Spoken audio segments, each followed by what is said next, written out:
How to set reminder in Android. Hello everyone, welcome to this channel. I'm Emily and I'm here to help you out today. So without any delay, let's get started. So first of all, what you need to do is just go to the calendar of your device. So as I tap on the calendar of your device, it will look something like this. And all I have to do is just tap on the date I want to add the reminder for.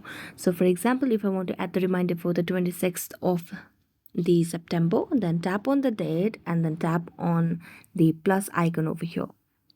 As a tap on that, you just have to mention the name of the event. For example, it's meeting with Joe, and then you just have to toggle on if you want the reminder all day or not. I'm going to toggle this on. Then you have to select the date on when you would want that reminder to what date over here.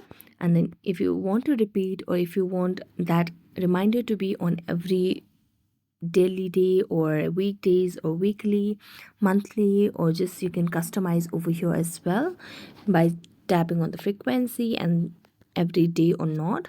You can do that. I'm going to tap it on standards and let it be. Then you can tap on the reminders on when you would want that reminder to pop up, like you're on the day at 8 a.m. or one day before at 8 a.m. You can select the reminder time as well and then tap on OK, and then you just have to select the account and then tap on tick over here, and there you go, the event has been created and you'll be able to add a reminder on Android. So thank you so much for watching this video. See you next time.